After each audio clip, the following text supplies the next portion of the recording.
Bonjour à tous, on se retrouve pour un petit live rapide. Je n'avais pas prévenu que j'allais faire cette séance en vidéo, mais je voulais vraiment vous permettre de avoir la recette des spéculoos tendres. Donc j'ai eu beaucoup de demandes parmi mes clients pour faire cette recette et donc je me suis dit que j'allais vous la partager également sur la page. Donc aujourd'hui ce qu'on va faire, c'est qu'on va faire la pâte qui doit reposer une nuit et donc du coup on va la préparer maintenant et demain je vous remettrai une petite vidéo pour vous montrer comment abaisser la pâte, la cuire. Mais ici le but c'est vraiment de lancer la recette de spéculoos tendres. Alors les spéculoos tendres, c'est comme un petit peu les spéculoos à la base. C'est pas tendre, c'est dur comme on l'a dans les spéculoos qu'on va manger avec notre café. Mais ici, à Liège, on les mange beaucoup plus tendres. On va les monter sur 1 cm de hauteur avant la cuisson. Et puis, on va nous permettre de les mettre au four. Alors, ce qu'on va faire, c'est qu'on va activer la balance puisque ici, c'est une recette manuelle puisqu'elle n'existe pas sur Cookidoo. Ça va? Donc, on va mettre du beurre. Donc, j'ai simplement préparé le beurre à l'intérieur et je l'ai simplement mis à température ambiante quelques temps. Chez moi, il fait très chaud, donc ça ne pose pas de problème. Le beurre a ramolli. Je vais aller prendre ma spatule simplement pour aller mettre mes 150 g de beurre. Donc, je le mets dans mon bol. On n'oublie pas, on ne tape pas sur un Thermomix et donc du coup, on ne va pas avec notre spatule à l'intérieur. Ensuite, on va mettre de la cassonade brune. Donc là, je vais peser 250 g de cassonade. Hop.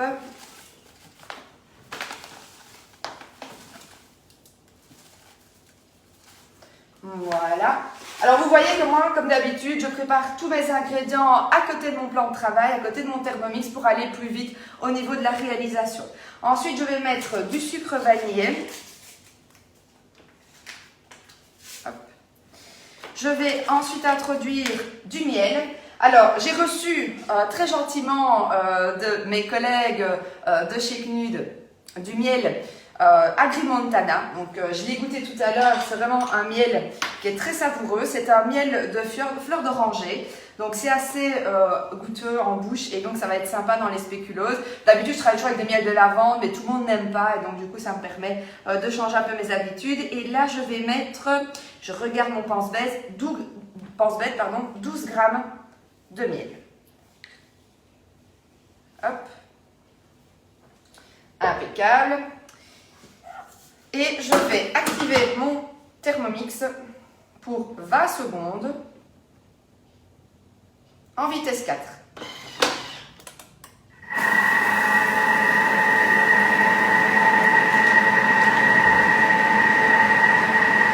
Donc ici, ce qui est pratique, surtout quand vous cuisinez avec des enfants, clairement, c'est qu'il n'y a que la machine qui va se salir. Votre plan de travail va rester très propre et donc ça, c'est vrai que c'est un avantage indéniable. Alors, la première étape de la pâte est prête. Le Thermomix va s'ouvrir et donc là, on va aller insérer un œuf. Alors, c'est vrai qu'on prend vite l'habitude, quand on travaille avec la machine, de juste rabaisser ce qui est sur les parois. Ça, que vous fassiez du sucré ou du salé, c'est pareil, d'accord? Et je vais aller, hop, récupérer ceci. Alors, on va mettre un œuf. Donc, je vous rappelle, on ne casse pas d'œufs sur le Thermomix. On va utiliser un récipient à côté pour casser. Alors, certains diront que c'est intéressant d'aller casser un œuf toujours dans un bocal avant de le mettre dans son bol, tout simplement pour voir si l'œuf n'est pas pourri ou s'il n'a pas de souci au niveau de l'œuf. Moi, c'est vrai que je prends l'habitude de directement le mettre, mais je prends un risque parce que c'est vrai que s'il n'est pas bon, tant pis, ma préparation est à jeter. Donc ça, c'est vrai que voilà, vous pouvez le faire aussi, de le mettre dans un autre récipient. Alors, je vais ajouter du lait. J'active ma balance. Je vais mettre ça, de lait. Ensuite, je vais mettre la farine. Donc, je n'ai pas encore mis la farine. J'active ma balance et je vais mettre 350 g de farine. Alors pareil, on ne tape pas sur les bords de la machine pour faire tomber sa farine parce que sinon votre balance ne va pas peser correctement.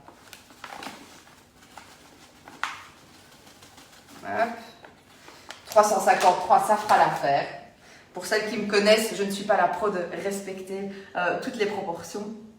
On va mettre une pincée de sel. Alors moi, je travaille toujours avec la fleur de sel. Maintenant, ça marche très bien aussi avec du sel fin, sans souci.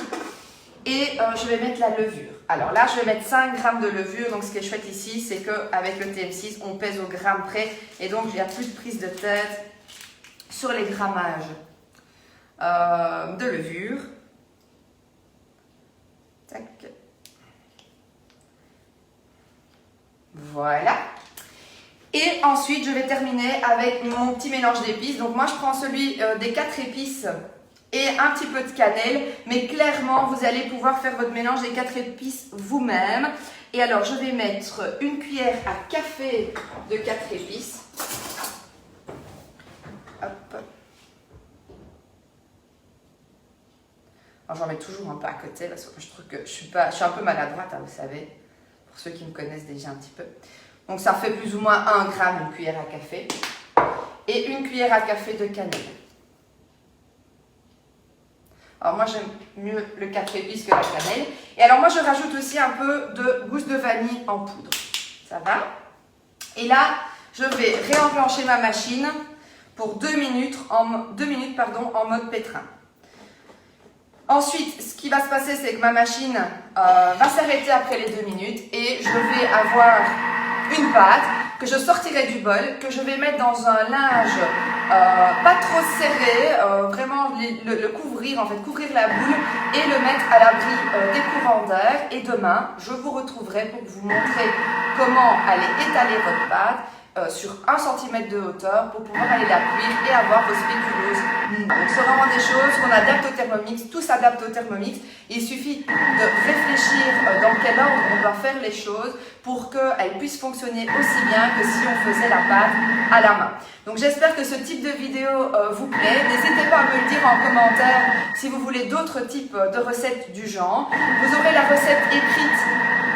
Du coup, demain, quand on aura terminé la 2e phase de la recette, mais voilà, si vous aimez, n'hésitez pas à me le dire, n'hésitez pas à me demander d'autres recettes, si vous avez des idées de vidéos que je peux tourner pour vous faire plaisir et pour vous permettre de tester de nouvelles recettes, n'hésitez pas, je suis là pour ça.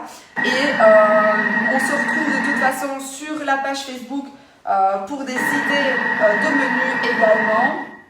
J'ai aussi mon Instagram sur lequel je partage des idées de menus pour toute votre semaine avec des petites photos de réalisation qui peuvent vous inspirer.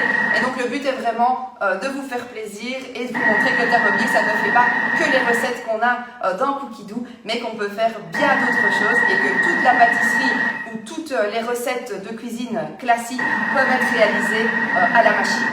Et super rapidement aussi, puisque là, on va voir que le Thermomix va sonner et notre pâte à spéculoos est prête. Alors moi, ce que je vais faire tout simplement, c'est que je vais la sortir sur mon plan de travail et ensuite, je vais la mettre en boule dans un linge, comme je vous ai dit, bien propre. Ne pas trop serrer le linge autour de la boule et je vais le laisser reposer toute une nuit. On se retrouve aujourd'hui pour faire la suite de la recette des spéculoos tendres. Alors, donc j'ai laissé ma pâte reposer toute la nuit, pas la mienne, la nuit en règle générale. Donc là, ce que j'ai fait, c'est que je voudrais bien l'étaler et donc pour avoir, ça c'était un petit conseil qu'une chef pâtissière, Mimi Pâtisserie se reconnaîtra, nous avait donné à l'époque, c'est que du coup, on part d'un rectangle si on veut avoir quelque chose de rectangle et non pas d'un... Donc ici, je vais mettre entre 2 papiers sulfurisés et j'ai pris mon rouleau à pâtisserie. Alors, j'ai pas des 10 mm et donc du coup, j'ai pris du 8 mm pour pouvoir étaler ma pâte. Alors, je vais le faire en 2 fois.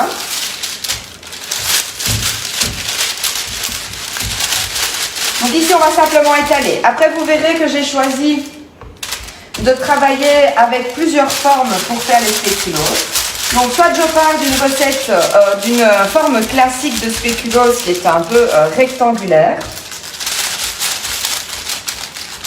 Hop. Alors j'y vais par étapes, hein.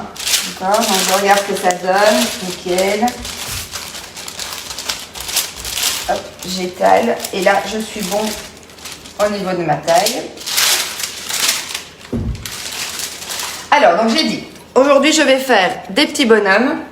Je vais faire déjà une forme de sapin, comme ça j'aurai déjà pris de l'avance sur Noël. Et alors je voulais en faire des ronds, d'accord? Donc ici c'est vrai que je vais partir simplement d'un rond à pâtisserie dans lequel je mets mes fonds pour faire mes fonds de tarte. Pardon, en fait je me décale comme ça. Mes fonds de tarte, et donc j'ai décidé d'utiliser ça pour avoir une forme un peu ronde et un peu sympa. Alors hop, je vais simplement emporte-piécer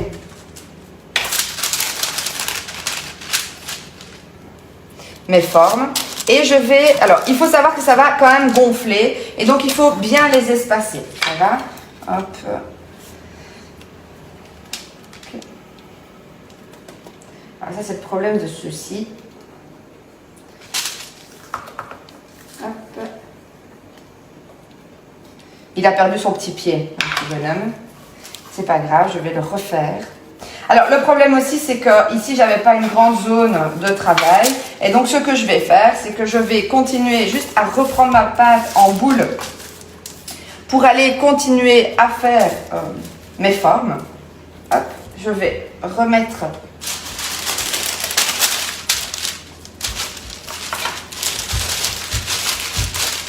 alors je regarde bien hein, que ici je sois nickel au niveau de mes repères pour ne pas avoir une pâte. Ici, il faudrait la laisser un tout petit peu plus haute. Hein. Il fallait aller sur 1 cm. Mais je vous dis, ici, moi, je n'ai pas le repère idéal. Je n'ai pas les 10 mm au niveau du rouleau.